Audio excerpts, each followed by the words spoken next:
Welcome, everyone, to the Witches Movie Coven. Happy Beltane. Happy May Day.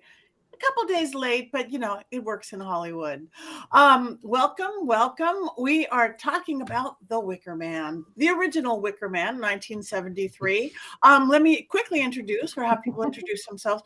My name is Patti Negri. I am one of your hosts, and we have Jason Mankey, Heather Greene, Richard-Lael Lillard, and Courtney Buckley. So if everybody wants to say hi, I just literally flew in moments ago, just enough to put my horns on and a little blush, no eye makeup. And boy, are your arms tired. And boy, are my arms tired. I was just going to say you look fabulous with your horns and your May crown, and you are our May Queen tonight, and I love it. Okay, I'll take it. It's a toss between Richard-Lael and myself, but it's okay. No, I think you're definitely the May Queen. I'm just a show queen. There's a difference. Okay, so how is everybody? Why don't we do a little bit of a check-in and then get to the movie? Who wants to go first? Courtney Buckley, that's her. Yeah. Me. That's me. That's me. Oh, Yeah. I'm good, Patty. I am exhausted because I just watched 4 hours of The Wicker Man. And I got to see Richard-Lael again, like the day after we did our episode last week. So I was like 2 times in 1 week. So now this week I feel deprived of Richard-Lael, and I think that you should move to Salem so that I can see you every week. That's it. I got nothing else. I'm exhausted. Okay. Yeah. Tired. Okay, then let's move on to Jason. I'm sorry I wasn't here last week. I was in Florida for the Florida Pagan gathering. So it was from one sunshiny state to another, celebrating Beltane with a bunch of Florida pagans and witches. It's good to be back. I really miss you all. It always feels like it's a month when I'm gone for just a week. It does. It's crazy. Heather, how are you? I'm doing great.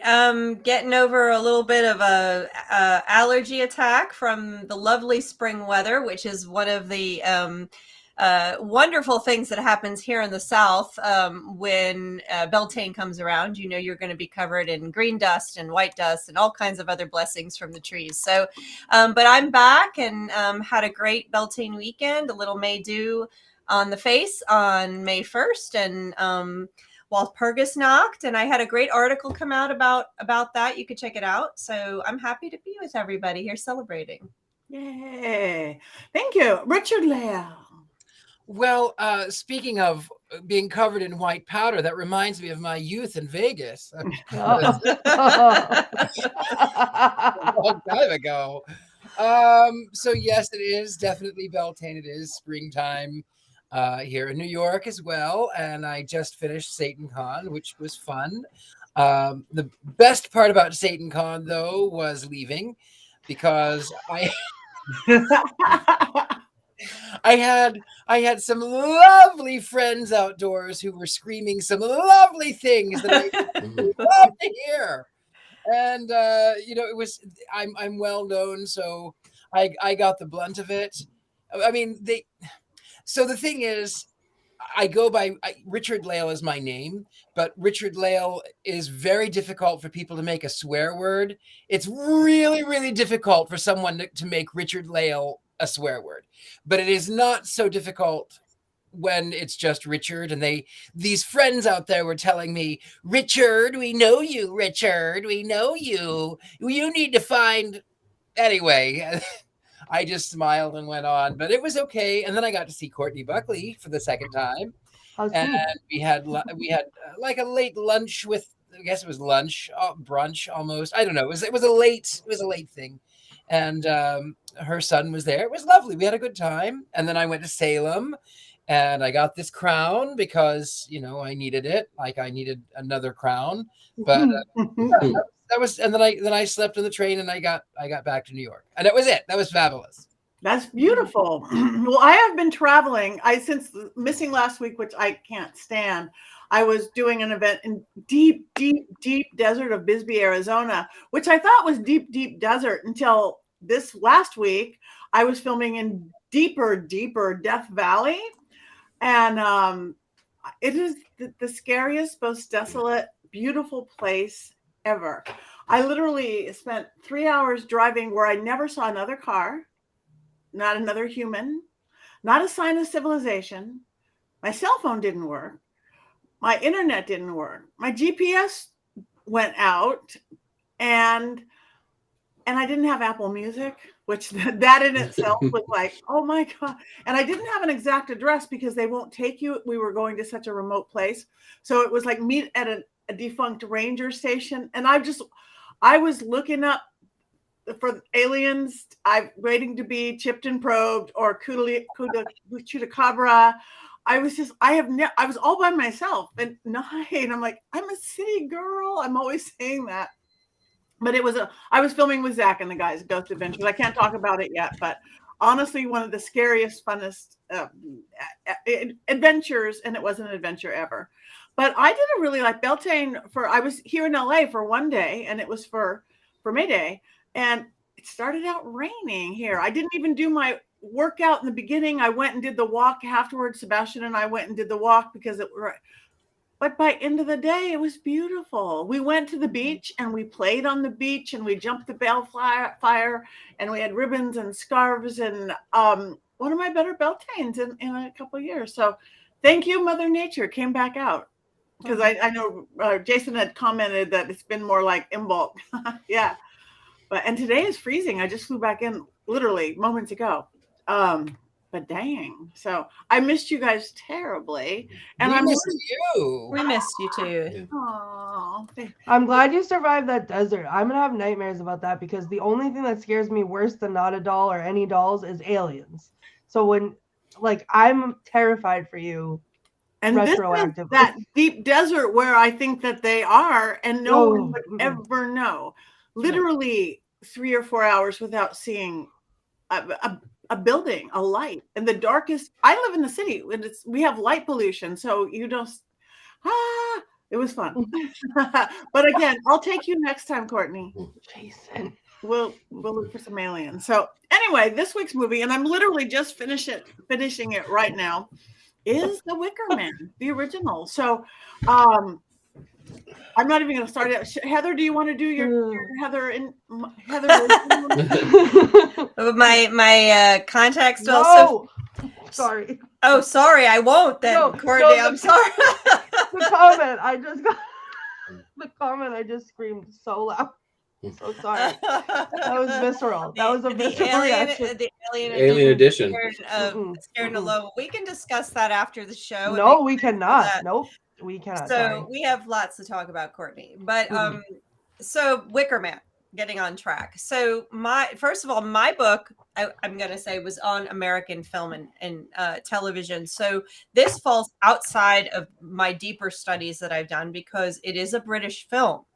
However, the nice thing about British films, specifically by this period, is that the film industries were kind of running parallel as our cultures were running parallel. So a lot of things that happened, especially in terms of witchcraft and the occult and things, really kind of affected both cultures, which again affected both films. So the films you see, so The Wicker Man is not far afield from the films you would see in the early 1970s here, but it's different because obviously it's from another culture, which is important when you're looking at films, and specifically why I kept to American films to kind of keep that concentrated cultural understanding.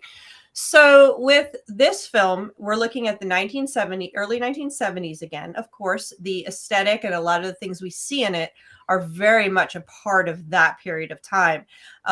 We have to think about that period of time being a time when the occult and witchcraft were something that people were interested, as well as the re-interest in folk magic. We also see anxiety that was happening there, as well as here, cultural and social anxiety. They were different, but they were both there. So we have that parallel going on. And horror films were very popular. Now, this particular film is considered one of the best examples of folk horror, which is a little different than just classic horror. And what is folk horror? I was trying to pinpoint an easy definition to describe it to everybody today because I knew it would come up, but it's not easy to pinpoint. One of the things that I like to think about, I look for the landscape, the focus of nature, the focus of folk culture being prominent, as well as an atmospheric cinematic feel to it. So a good example of that, more recent, would be Midsommar. That's definitely a folk horror. At the time, Crowhaven Farms is another folk horror. There's a lot of them. The British film industry was particularly very good at it, especially at this time of year. This period of time in history. They did a lot of folk horror. I will stop there, I think. The only thing left to say, we could talk about how it was cut up and the issues with it and all this stuff, but I'm going to stop there, and I'm going to save my opinions of the film and my critique for after, because I may disagree with a lot of people, because this has become one of the most popular films in the pagan community, both in the UK and here. And so I will save my opinions for later. Okay. A couple of little historical asides from someone who's really interested in early witchcraft history. This movie has a great deal of research into how pagans really felt about things in the early 1970s, and the source materials that they used in order to create some of the scenes and some of the ideas come from things that really influenced modern witchcraft and paganism, most notably The Golden Bough by James Fraser, and the idea of that sacrificial king for the good of the land is something that really was popularized by Margaret Murray in her books about witchcraft beginning in the early 1920s. So I really love this because it's sort of a love letter to that 50s and 60s witchcraft in a lot of ways, because they were using those same materials in the construction of the film. And that's why it's popular. That's why it's one of the most popular films in the pagan community here in the US, and for that very reason. I mean, you have Beltane, Lammas, you have all these things that pagans were not seeing in any other movie. They were seeing witches and Satanism and all this stuff. Here you see these folk practices, like Jason said, that were recognizable. So yeah, that's absolutely correct. I still will save my critique, though. We'll keep going back to you until you sneak it out. No. Okay, who wants to go? Courtney, since you've just spent 4 hours watching movie, do you want to go first on movie number 1?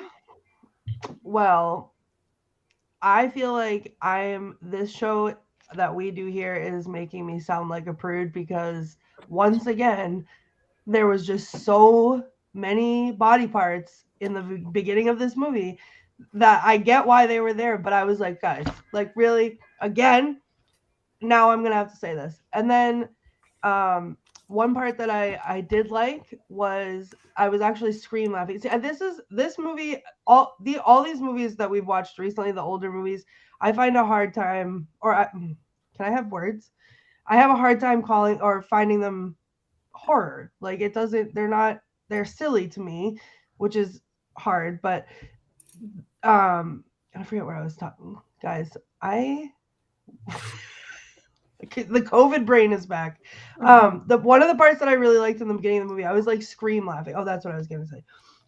I was like scream laughing is when the sheriff comes outside, he's like walking to wherever he was going, and they're all out in the just randomly just doing it out in the field, and it's like he's like this behind the wall. He's like.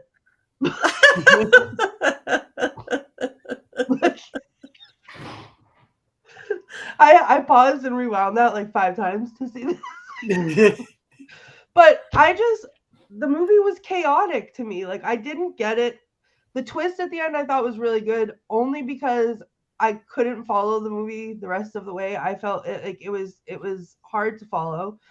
And then because I know it's Jason's favorite movie, after I watched that one, then I watched the remake, because he told me, I have text receipts. He sent me a message and he was like, listen, this is the best movie I've ever seen. They said that there is no remake of The Wicker Man. And it's sort of like this idea that there's a movie starring Sinbad as a genie that doesn't really exist. Don't start with me about that.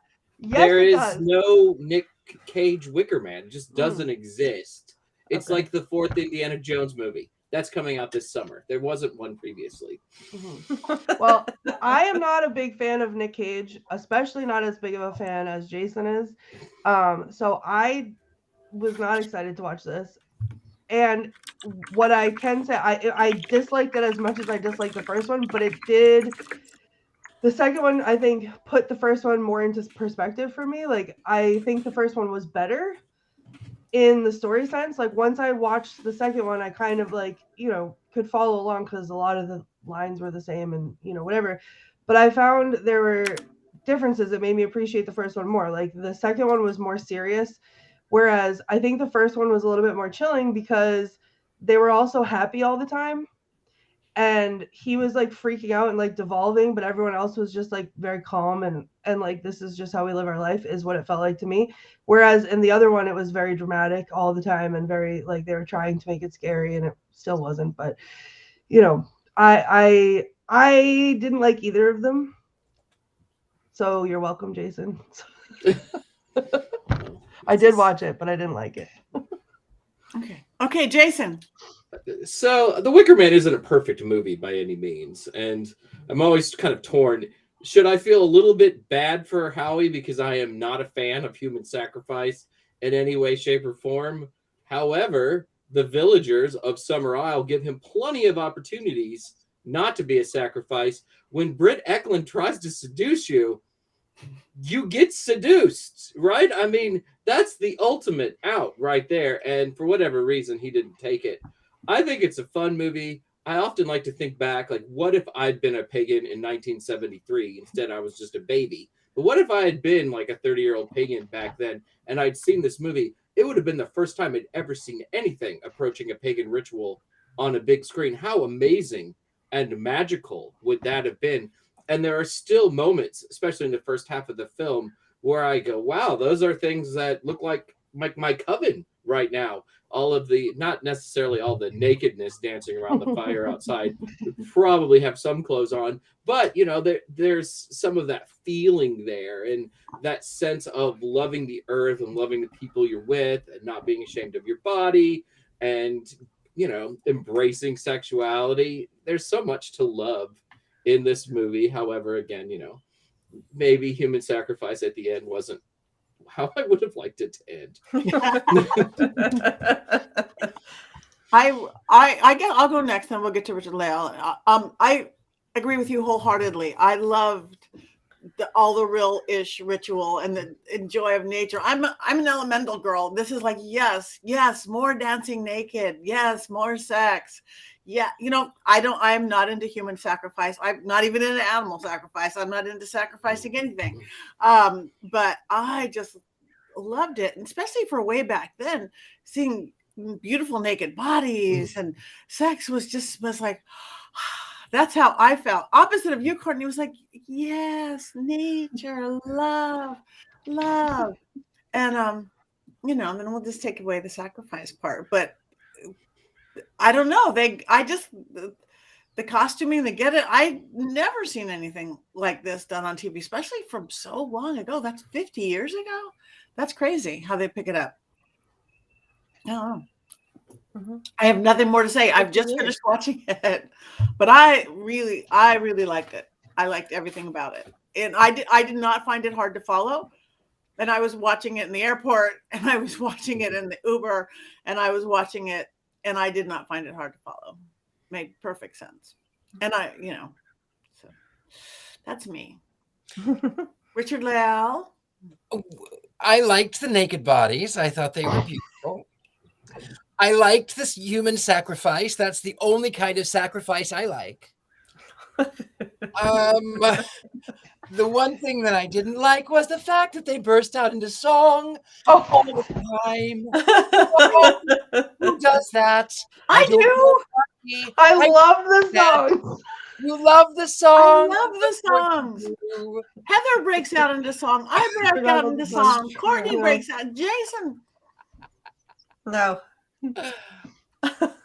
The songs drove me crazy. I break out the song, but maybe, I don't know. It was just weird for me because there were bozooms on screen. I don't know. I don't know if that was what made it so weird. I have to admit, my favorite part of the film was when Nicolas Cage pulls over the and then truck comes out of nowhere. Oh, breathe, Jason. Breathe, Jason. Take I some need water. a drink. I need a drink. Okay. Better? Are you okay? There's not enough whiskey for that line. Okay. Not enough. Not the One thing bees. you just said though, Jason, you said you didn't like that they were all young, beautiful bodies. Oh, I actually yeah. did, because after seeing some of the other movies where it's all the old naked people and the old witches look all icky. I mean, I guess a mix would be nice, but I kind of like the young. Beautiful. I just like a mixture because it represents humanity, right? It's what we look like. It's what my coven looks like too, right? It's like the people that I practice witchcraft look like. So I always kind of prefer that. And it's nice to see everyone participating. Like they're saying, nope, got to be between 18 and 27, and then you're out, right? You know, let's have some 85-year-olds jumping over the fire. I'm down. I think that's beautiful in its own way. I love that you all are celebrating the naked bodies, and then me, the movie prude, apparently, who is sweating like the sergeant was, like climbing the wall. No, stay away from me. No, wait a minute. I'm engaged to be married. Don't come in here naked. But Courtney, Nobody asked me.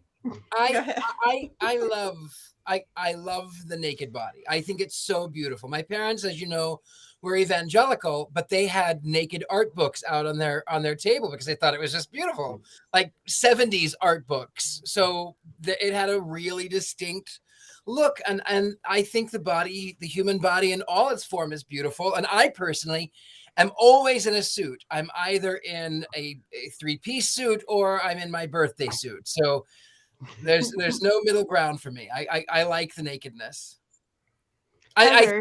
I think the second one needed more nakedness. Yeah, the second one had no nakedness, and that made me sad, which is odd because I like a little balance would be fine, but I feel like every movie we've watched recently is just the tatas in the face for like a long time. And it's like I'm not complaining. I'm not complaining entirely, but it's just like, okay. I remember when I was watching Maleficent and Sleeping Beauty and the Frog Prince, I was just amazed by the amount of nudity in all of these films, and kept wondering how is Courtney going to react to all of this nudity in these G-rated Disney films. Jason, thank you for bringing us your favorite Nicolas Cage movie. Just staying with the naked for a moment. For years and years, there used to be a place here in Los Angeles called Elysium Fields. It was a nudist colony here in Topanga Canyon. It was beautiful. I went all the time, and I did spend one Beltane there. And it was I was a baby, young witch, and it wasn't necessary. I mean, they were all kind of witchy people, but it wasn't like this is what it were. But the coolest Beltane I ever saw was 200 people body painted around a maypole. And there was the young, beautiful bodies. There was the 85-year-old bodies. There was the 2, 3, 5-year-old bodies, the children. And it was all of humanity. I just never understood how people played tennis.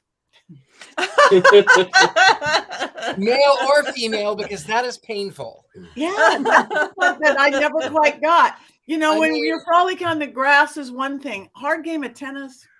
Yeah. Thankfully, we've switched to pickleball now. Yeah. So, all right. So, was that everything, Richard-Lael? That's everything for me for now. And we're finally getting. Oh, we're going so fast. Yeah, I need to know. I need to know Heather's view on the nudity. I know we do. That's why we just. I need a teammate. Okay, so first, before we get to my opinion on the film and the nudity, because I do have a comment on the nudity, I would like to just say something that Robert Hicks has said, that he's heard chants being done during pagan rituals, but he's never heard them breaking out into a musical. I would like to point out that this is always something that I've proposed since I've been practicing, that I would like to do a full-on pagan ritual using as a musical. That would make me so happy and be so powerful. So I would just like to acknowledge that comment. So coming your way eventually, maybe to Broadway eventually too. So I could do that right now. Oh. Beltane. Oh, dancing well, on the maple. no. It writes itself, Heather. It does. Yeah, but we got it. We'll talk, Jason. We'll write Pagan the musical at another time and bring it to our show, because I could write that too, and that would be so fun. I'll be in the front row. Okay. There. Join us, Patti. You'll be part of it. I will be there. Okay. I think everything should break into song. You know what? I lived for fame as a child, and I believed that breaking out into musical at random times is something that would make the world better. But now let's get back to the nudity. Oh yeah. So this is the 1970s. So the early 1970s horror films, getting back to history, in the U.S. and to a degree in England, had a lot of gratuitous nudity, and specifically female nudity, and specifically bosoms, as Richard-Lael noted. A lot of them gratuitous and unnecessary, and to the story. The only point of them was, this is the early 1970s, let's go. So I found it unnecessary in points. I don't mind it when it's there and it's purposeful to the story, and it propels the story, and it has, but I felt at points of this, I was just like, really? Completely unnecessary nudity. I don't think it's ugly. I'm not a prude. I don't, if it's purposeful, like I said, I have no problem with it. But I found that there were points in here where it was like, okay, really? Is that necessary? So, and that is very common to this period of time, though. So it's not unexpected in these horror films. And what bothers me more than the fact that it's there, because it's expected, okay, it's a horror film from the early 70s, you expect to see the boobies. But what bothers me more is that they were all women, which lends itself to what we talk about in film as being the male gaze. And so even though the film proposes that this is an egalitarian society and that women have power and all of that stuff, we still have very much a male gaze going on, because there's no male nudity. Almost none. I can't recall there being much of anything. Maybe a chest, a bare chest. So that is very common for the 70s too, that most of the nudity in the early 70s was women. And that was that male gaze, that misogynistic camera eye that we see coming through. So that's my feminist reading. That's my problem with that, with the nudity. Now, my reading of the film. Are you ready? Uh-oh. I do not love this movie. I think this movie has a lot of good things in it. I always find good things in every movie. My problem is less about the movie than more about how people read the movie. See, I know that pagans love it because they're seeing, like Jason pointed out, these things that they'd never seen before. I totally understand that. But this movie, what it feels like to me, my reading of this movie is not that it is a celebration of pagan spirituality or a celebration of nature spirituality. It's actually a look at religious extremism. That's my reading of it. What you have is this group of people that are allegedly pagan are really in a cult. This is a misogynistic cult led by a cult leader that is very, in the end, proven to be very unnatural. And so it's very much a form of religious extremism, not pagan at all. Pagan is a mask. The paganism and the folk culture are mask. They forced it on the people of this island. And then you have that up against the religious extremism of Christianity. And this is very much something that people were concerned about at this time in the 70s. The cults of the early 70s that were tied into sometimes fake paganism. Not the real modern paganism that we have, but a fake paganism, fake nature spiritual, as well as the extremism of other forms of religion, Christianity. So for me, this movie is a rejection of all forms of religious extremism. So that is my reading. So when I look at this movie, I go, yeah, cool, Beltane and all the folk culture, that's super fun. But I don't see this as a celebration of paganism at all. Actually, I see it as a negative So that's my reading of this movie. And so that's why I say, wait, hold on, I'm going to back up, because a lot of pagans go, whoa, hold on, don't touch our movie. This is our sacred movie. Jason's already uncomfortable, I can see. No, I mean, you're not wrong. I mean, almost every movie that we love to some degree, especially like the big ones from the 70s, like this one, and then The Craft, the witches, the pagans are always problematic to some degree, right? It's never a clean, these are the good guys type of things. So when it comes to the Wicker Man, you can see what you want in it. And as I said before, human sacrifice is pretty rotten, right? It's not where you want him to go, but you get it. I mean, Howie also is sort of rotten. Rotten. He's rotten. Yeah. So it makes you at least a little more sympathetic to him burning to death, but no one should ever burn to death. No. Yeah, you're not wrong. And I'm not going to say that you're wrong. I just love it because of the influence I think that it had on paganism and the excitement that you get while watching it, going, wow, this looks like something people would have done in pagan circles in 1973 and up until the end. Up to the end. And that's why I still like it. It still was a horror film of the bad people in it. He made it very clear that it was to control the people. It wasn't. He made that very clear in a statement. My grandfather, well, I don't remember this. I'm not a good quoter like Miss Courtney. But I have a quote actually. You have it. You have it. Uh-oh. See, Well, but he made it clear. That shows exactly what you said. Religious extremism. But it doesn't take away from the fun pagan dressing on top of it. To me, it's a horror film. Yep. And Christians just as bad, and the pagans, everybody, humans, they're silly. I was going to say that too. I'm sorry to interrupt, but yes, you're right. What made the movie really scary was the cult leader aspect in a post. What are they? Heaven's Gate. A post. People of praise. Who are they? The Jonestown people. Kool-Aid. The Jonestown. Which was after this. But it was there, yeah. Yeah. And that's what I'm saying. In a post world where David Koresh, where these typically male members do create this sort of movement that is, like Heather says, it is the male gaze. Now, in the newer film, I fell asleep halfway through it because it was terrible. However, if memory serves, wasn't the villain it was a woman, and it was Olympia Dukakis, who is a goddess worshiper herself in real life. Wait, what? Yeah. I thought it was Ellen Burstyn. I didn't get to watch. I thought it was Ellen Burstyn. I only saw it once because it doesn't exist, but I know Olympia Dukakis was in the film, so No. I'm probably wrong. I thought it was, but I defer to you. No, but Ellen, if it is, I think it was Ellen Burstyn. But you're right, Jason. She was not. She wasn't a nature worshiper, but she was very spiritual. Because I did a whole thing on another film she had done in 1980 where she was really involved with different spiritual stuff. But yeah.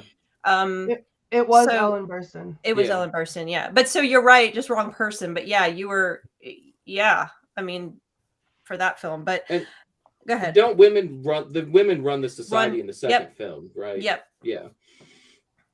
Not that exists.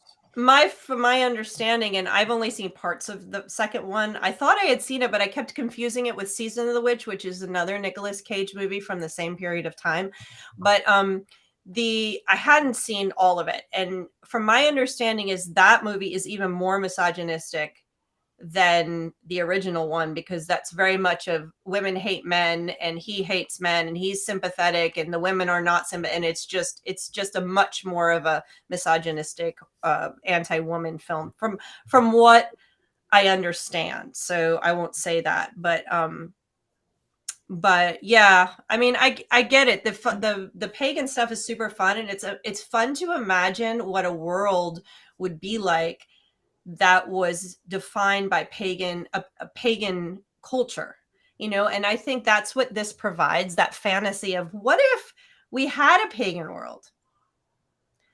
But unfortunately, this is really not the reality.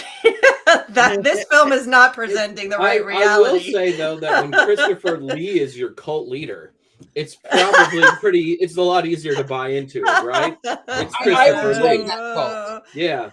I would willingly join the Christopher Lee cult. Yeah. Sign me up. And doesn't he dress in drag at one point in the film Mhm. at the end? Like you Yes. see him like leading things with the long hair and he's kind Mhm. of dressed in drag. And all I could think was, hell yeah. I was like super excited because now, you know, people would be so upset about that. And I was like, Christopher Lee, always ahead of the curve. Always. You know, he eventually turns into Sawmon, so you might not want to join his cult. It's true. Yeah. Just saying. You can join Nicolas Cage's. I heard he's accepting. So Well, Nicolas Cage is accepting, and thank you, Renfield. Oh, we're not there yet. Yeah. I know. I haven't seen it yet.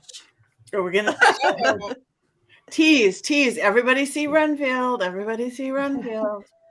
So the quote that I pulled up, actually, Yes. it's not a funny one, but well, it's a little funny, but I pulled it up on my computer so I could get it right because I didn't have time to write it down, but it fits in with all of that. Like this quote was when I was like, oh yeah, and I was starting to really get the whole like comparison between the two different religions or whatever. But it's when Sergeant Howie says, what religion can they possibly be learning jumping over bonfires? And the leader guy says parthenogenesis. And literally, as Miss Rose would doubtless say in her assiduous way, reproduction without sexual union. And Sergeant Howie says, oh, what is all this? I mean, you've got fake biology, fake religion. Sir, have these children never heard of Jesus? And then the cult leader goes, himself, the son of a virgin, impregnated, I believe, by a ghost. It is a great And line. I was like, there Yeah. it is. Yeah. Yeah. Yeah. I mean, there were some, like, I laughed a lot. Mhm. And I did like there was what you guys are all saying. Like, it was cool to see. It did feel very real. A lot of the things that they were doing felt very real, but I don't know. It was just, it felt like a fever dream watching it. It felt like a fever dream. But then watching the second one, or the newer one, Jason's favorite, made the fever dream make more sense. Like it was a better put together movie. I think it had a better story. Well, it was more modern. It was probably slicker. From all the scenes I said, it was. No, I mean the old one was better because the old one was better. Okay, right, because the new one took lines and everything directly from the old one. Okay, But the story was changed in such a way that like it took what the movie was and took it away. Like it wasn't that whole love affair with a woman that yeah is in the cult. I mean, what I liked about the 1973 version was this cop really has no connection to these people, but he's just a good cop, and he sees that there's this kid that's been missing, and he has to make certain that this kid is found. But then in the movie that doesn't exist, Jason, thank you very much. His favorite, yeah. In the movie that doesn't exist, he knows this woman, and it's her kid, and it was someone that he was somehow in a relationship with. So I didn't buy it. Yeah, it was weird because they did take a lot of the same lines, and that was weird to hear, but like the story it felt completely different. And I didn't like it. It made me like the original more than not at all. The second movie also gets rid of a lot of sort of the old folklore. At the end, during the Beltane May Day celebration, they're wearing all those sort of mummers hats with the animal faces. And Punch and Judy shows were a big deal in England for a very long time, especially during holiday periods. So seeing that on the screen like makes like the person who loves holidays in me like geek out a little bit, because it's such a part of those cultures and those societies, and those are like front and center in the 1973 movie. What I think is interesting is go ahead, Patty. I'm sorry. No, I was just jumping in. I'm just looking at the comments because everybody's making these lovely comments. But somebody just said, "Can anybody see my comments?" Mary, I might have missed them. I just wanted to comment. People going, she just wanted if anybody was seeing her comments. So you might have to repost it, Mary, if it was a comment you wanted to do. We are actually reading them. We just don't comment on, and our producer put some of them up, which is great. And we want them on the comments. So yeah, because you guys are saying some really great stuff. So I didn't mean to interrupt. Go back to you. She was just, it was sliding down. No, it's all good. I find this, what I think is interesting watching this is why it's horror and how it's horror, because I think depending on what religious background and what angle, it's always like that. How you react to a movie depends on who you are. But I think in this case, some of the stuff that's supposed to be scary in this movie to people who practice paganism is not very scary, because when you watch the camera move, it slides over certain things that are pagan. And I think they're supposed to evoke fear or like sinister behavior. I think there's a witch's ladder at one point, and there's an evil eye symbol, and there's all these things. And for, people who are witches or practice forms of paganism, or even the naked girls jumping over the fire, which may seem sinister to some people, to us, obviously, all of us, we just go, yeah, okay. That's not going to evoke the same fear as it would in somebody who is more along the lines of practicing a religion like Howie. So, and the cop. So you're going to get different range of reactions to this film, depending on, your own religious morality, your own ethics, etc. So I think that's really interesting. But, for me, like I think Richard-Lael said, is the scary part is for me is really seeing this as a religious extremism and the dangers of it in two different ways, and the conflict that happens. That's where that sort of atmospheric, slow, creepy fear come in. Like, this is one religion that's extreme, abutting a cult that's also extreme. And, what do you do with it? So I think that's where people may have different reactions to it. And I think that's really interesting. I agree. It was a slow burn. Mm-hmm. Until the end, and then it sped up. And I almost remember the quote. I don't remember the quote, but like naked children jumping over a bonfire. Well, it would be dangerous with clothes on, which is when we tried to do it in Beltane grass. Yeah. I think I've heard that at rituals, actually. Yeah. Hold up your robes or you're going to wind up on fire. Skin burns much slower at first, in that immediately. Wow. Yeah. I almost caught on fire once. Now I'm really allergic to cigarette smoke, but for those of you who know, I this crown, I used to play Freddie Mercury. I was a different kind of queen. And I thought, well, Freddie Mercury smoked, I can smoke. I lived in Vegas. So I remember I popped a cigarette in my mouth and I lit it the wrong end and it caught on fire. And someone yells, "Oh my God, check out the flaming queen." And I went,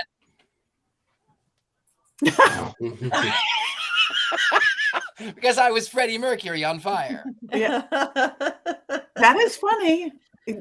And to try to repeat it would be so hard. But no, I've had somebody, this is not a story for this movie, but I've had somebody burst into flames. I've talked about it a lot at one of my seances. It's weird having somebody burst into flames. I will say, speaking of things bursting into flames, in Jason's favorite version of this movie, when he digs up the grave, there's the doll, and the doll's face is melted, and he's screaming, "Who burned this?" Or "How did this burn? How did this burn?" And I was like, yes, it did. That's where it belongs. Another thing that makes the first movie so much better than the second movie is the songs. When I first saw it, I was like surprised that it is basically a musical. And it came out in 1973, and I think the first time the soundtrack was released was 1998. So when the movie originally was released, the soundtrack didn't come out. And I often wonder, had that soundtrack come out in 1973, I think those songs would have been inescapable at pagan festivals for the rest of my life. So in some ways, I'm relieved that didn't come out until later. I agree with you. I think they definitely would have been. And I know when I hear them, every time I hear them, I'm like, oh, there it is again. I think they've definitely permeated the culture to some degree. You still hear them like on pagan albums, like artists will redo like corn rigs and barley rigs. Yep. And yeah. and the Beltane song. They'll redo all of them. Mhm. Willow's song, especially, I think is a favorite. Yeah, I play those sometimes at our rituals, and my wife despises every song from the Wicker Man soundtrack, which makes me want to play them even more. Yeah, Wow. I'm telling you, those are that soundtrack is gonna take over the Disney songs in my car for a hot minute. I'm just gonna be honest, because Yeah. that was my favorite part for sure. As someone who loves musicals, I'm going to say that those songs are not going to take over anything. That was like my least favorite. I don't mind if they had played in the background and they had been purposeful, but I think it would have been a much better movie if they had not actually tried to like make it into a musical and done it that way. That was like one of my least favorite parts of the whole thing. If they had played in the background, I would have been okay, but I could have lost that part of it. See, I loved it because they really tried to find old English folk songs. Oh yeah, they did. And one of the melodies, I think, is the oldest written down melody and they put it in one of the songs in the movie. So I'm sort of obsessed with the soundtrack from a, historical perspective. I love that, and they did it like people doing it versus a musical. I mean, it was a musical, but I like that. I also think. Yeah. Sorry, I also think that added to that part, the part of it that like made it a little bit unnerving, which was that he's there frantically trying to find this lost girl, and everyone's like dancing and singing and being naked and doing things, and like nobody cares. Like, so that was like, and like saying cryptic things. So that like for me, the songs added to that a little bit, because what are these nuts doing, like dancing and singing while there's a missing girl? Which I was like, hey, I'll join in. That's what I want. I wouldn't say I wouldn't join in, because I do love to sing and dance at any given point. But it, as a movie, I don't know. I think this is a fascinating and important movie, but I don't love it as much as a lot of pagans do. But the songs are. As soon as you hear them, it's like, oh yeah, I think I heard that. I know that song. This is just one of those things. Like every chant you hear in a pagan ritual. If Magnet ever toured, I would so totally be there, front row, extra VIP pass to meet the musicians. It would be expensive, and it would be totally worth it. And I would be one of 8 people in the audience. We do need some new ones, Patty. I have not been to as many pagan. My are more paranormal and then less. Are we getting any new songs? I'm kind of tired of the old ones. No, we do need new ones. I completely agree with you. I think we need Jason. We need to get on that. Let's write some. Yeah. Please. we need to figure it out. Yeah. There are good people writing songs, but for whatever reason, they just the chants haven't permeated into the greater culture yet. We'll have to work on it. Yeah, we need a Witch's Movie Coven chant for after the cackling. Okay, I think that's a great idea. Why they burn? Why they burn? He has his father's eyes. He has his father's eyes.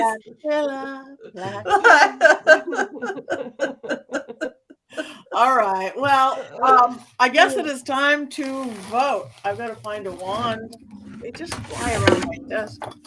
There's one. All right. Wicker Man. We're just voting on the original right now. We can vote on the other one if you don't watch. I didn't watch it this time, but let's vote on the original 1973 Wicker Man. Up, down, and 2. I can't even. This is too much to count. We have 2 ups, 1 down, and 2 neutrals. Yeah. You're completely down, Courtney. Completely down.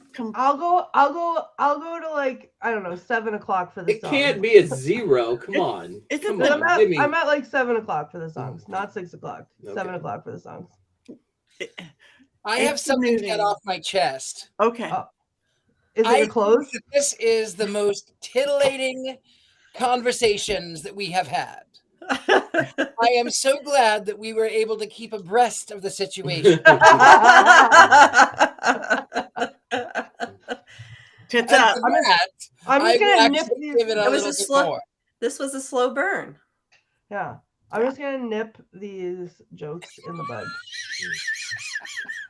So I don't. That was humorous. I honestly think up, wands up and neutral ties, wands down loses. But you guys, did you guys vote out there? Wands up. Robert Hicks, wands up.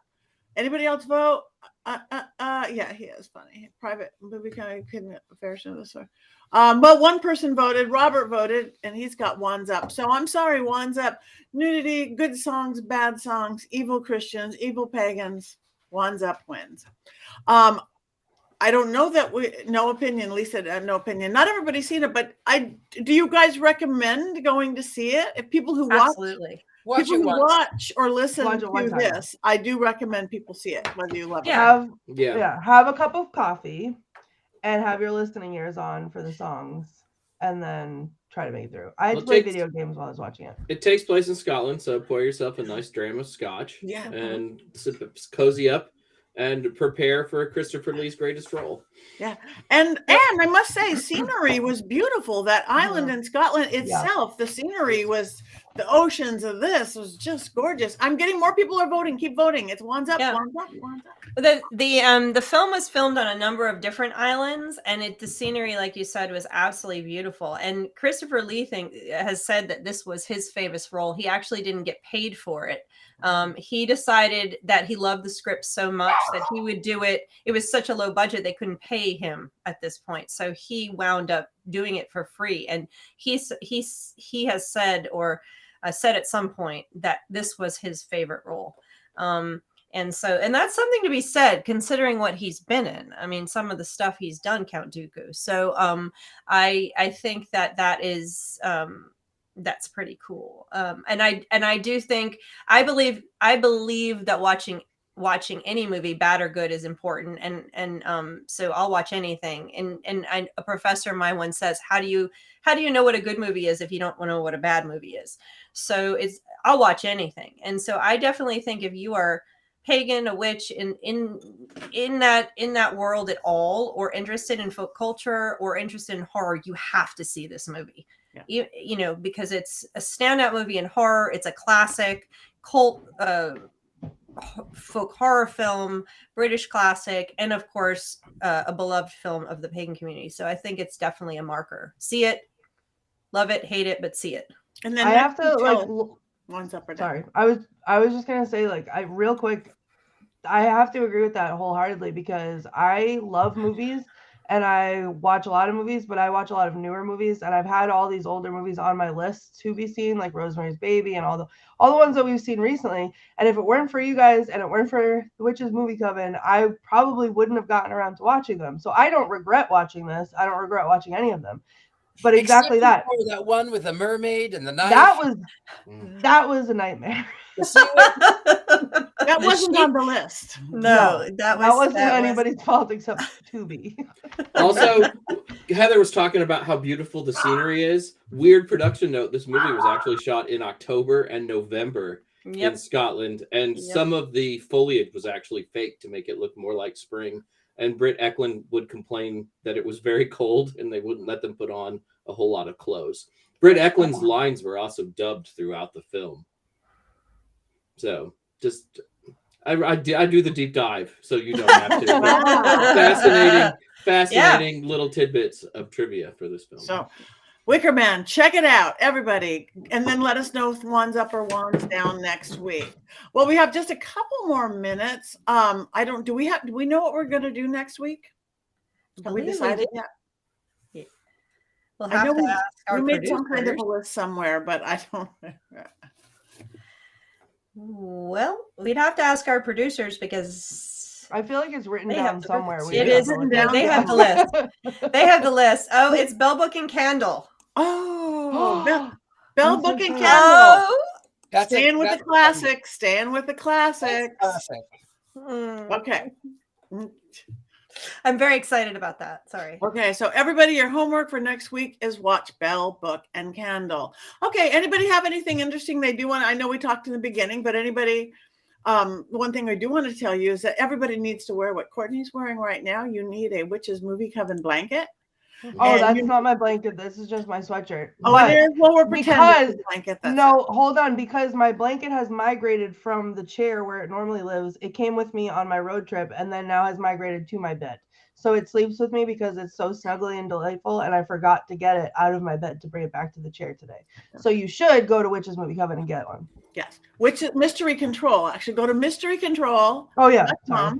And you could buy, which is movie coven stuff. You could buy Bro Witch stuff. You could buy, I got a Bro Witch shirt. It's in my living room. and you could buy. We have now really launched Patty's Power Panties of Protection. We've got Patty's Spells Casting. So there are all sorts of really fun stuff, and there's all sorts of codes, which I don't know what you're supposed to give code, but Patty's Power Panties. If you like those, if you put the code Patty, you can get 25% off. That's huge. That's practically giving you those panties. Everybody needs magic panties. Superheroes have magic panties. Mormons have magic panties. Everybody needs magic panties. Change your underwear. Change your life.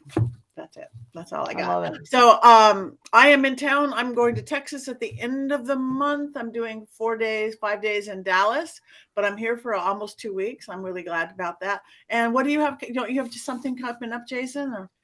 I'm home for the next 2.5 months, and I'm thrilled. My next event is in July in Southern Ohio, the Starwood Festival, which is the same time as Mystic South. There's a lot on the agenda that weekend.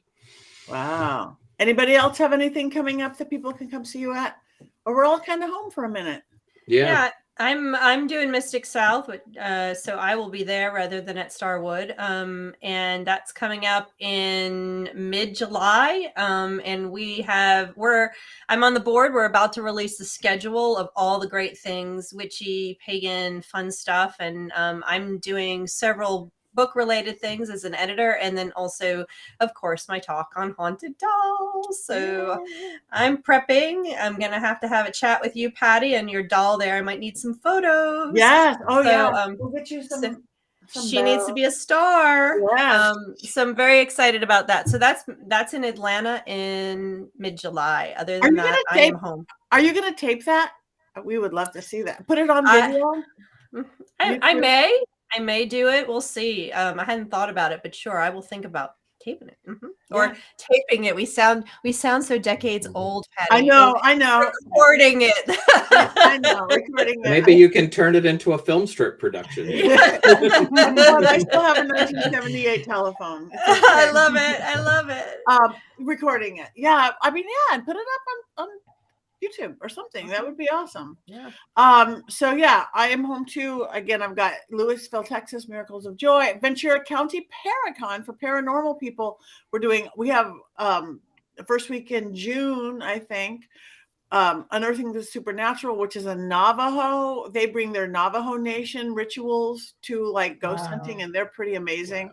That's incredible. I love what cultures are doing, bringing their even witchdom, paganness. So many, the team I just work with, Ghost Finders, they have a regular witch on their team, and she opens it up with ritual. I filmed with them 2 weeks ago, and we opened it up with ritual. It was beautiful.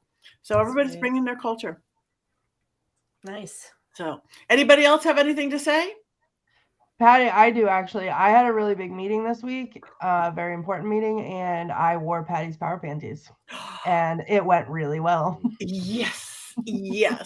They work, you guys. I've been doing it for decades, and and now that just makes them easy because they come with a little thing. Now, did you get the spell off them? Because they don't come with a spell. The spell that you have to go, I got to figure that out, or send them, make sure they get an email, because the power, if you go onto the site, there is a little like spell where you can purchase them. It's real simple. I mean, you can make it.